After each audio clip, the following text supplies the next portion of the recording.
ఆరోగ్యాభిలాషులందరికీ నా హృదయపూర్వక నమస్కారములు. తెలివితేటల్ని పెంచటానికి, మేధాశక్తిని పెంచడానికి, జ్ఞాపక శక్తి బాగా ఉండేటట్టు చేయటానికి, మతిమరుపు రాకుండా రక్షించటానికి, బ్రెయిన్ డెవలప్‌మెంట్‌కి, ఆ బ్రెయిన్ సెల్స్‌కి జింక్ అనేది అతి ముఖ్యమైన అవసరం. ఈ జింక్ అనేది లోపిస్తే మతిమరుపు రావటం, మరి కాన్సంట్రేషన్ తగ్గిపోవటం కానీ, జ్ఞాపక శక్తి తగ్గిపోవటం, మెమరీ లాస్ అవ్వటం ఇట్లాంటివి అనేకం జరుగుతాయని సైంటిఫిక్‌గా ప్రూవ్ అయింది. ఆ జింక్ కూడా ఎదిగే వయసులో పిల్లలకి చాలా అవసరం. గర్భిణీలు, బాలింతలకు కూడా చాలా అవసరం. అది లోపిస్తే బిడ్డలకి మెంటల్లీ రిటార్డెడ్‌గా అవ్వటం కానీ, హైపర్ యాక్టివ్ చైల్డ్ డెవలప్ అవ్వటం కానీ ఇవన్నీ ఎక్కువ జరుగుతాయని సైంటిఫిక్‌గా ఉంది. మరి అలాంటి జింక్ అనేది బాగా అందాలి అంటే మనకసలు రోజుకి ఎంత కావాలి? ఏ ఆహారాల్లో లభిస్తాయి? మన శరీరానికి జింక్ అనేది సుమారుగా 7.8 మిల్లీగ్రామ్స్ అంటే దగ్గర దగ్గర 8 మిల్లీగ్రామ్స్ వరకు కావాలి. ఇది బాడీకి రిక్వైర్మెంట్ ప్రతిరోజు. ఈ జింక్ ఎక్కువగా ఉన్న నంబర్ 1, నంబర్ 2 విత్తనాలు 2 ఉన్నాయి. ఈ రెండిటిని గనక బాగా వాడుకోగలిగితే పుష్కలంగా జింక్ బాడీకి కావాల్సిన మొత్తం వెళ్ళిపోతాయి. రక్షణ వ్యవస్థ కూడా జింక్ చాలా అవసరమని ఆ మధ్య అందరూ బాగా విన్నారు. జింక్ టాబ్లెట్లు కూడా ఎక్కువ వాడారు. జింక్ అన్నిటికంటే ఎక్కువగా ఉన్న నంబర్ 1 ఆహారం తీసుకుంటే హెంప్ సీడ్స్, జనపనార విత్తనాలు. ఈ మార్కెట్లో దొరుకుతాయి. రేటు తక్కువలో లభిస్తుంటాయి జనపనార విత్తనాలు కూడా. మరి ఇవి తెచ్చుకుని వాటిని దోరగా వేపించి ఉండ చేసుకు తినొచ్చు. అట్లాగే పొడి చేసుకుని కూరల్లో వాడుకోవచ్చు. ఒట్టిగా వేపించుకునైనా తినొచ్చు పల్లీల్లాగా. నానపెట్టుకుని కూడా కొన్నిట్లో గ్రేవీలాగా చేసుకుని వంటల్లో వేసుకోవచ్చు. మంచి ఫ్యాట్ ఉంటుంది. చాలా బలము, ఆరోగ్యానికి చాలా మంచిదన్నమాట.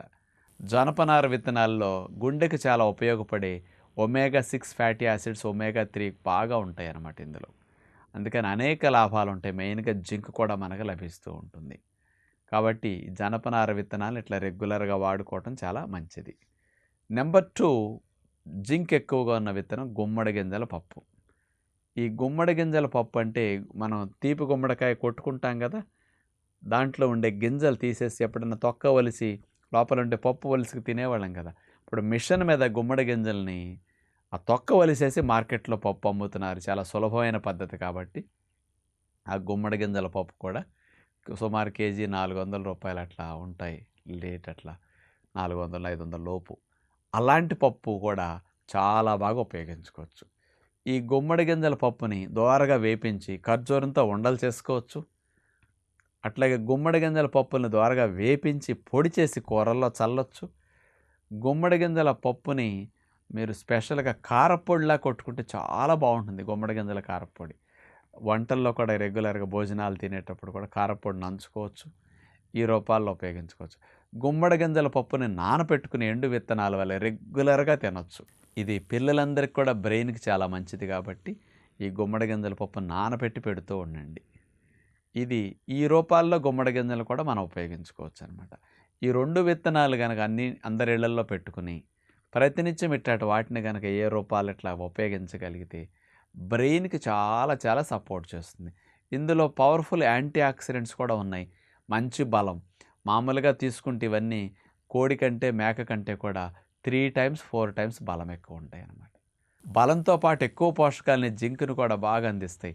100 గ్రాముల జనపనార విత్తనాలు హెంప్ సీడ్స్ తీసుకుంటే 10 మిల్లీగ్రాముల జింక్ ఉంటుంది. అది బాడీకి కావాల్సిన దానికంటే చాలా ఎక్కువ లభిస్తుంది అనమాట.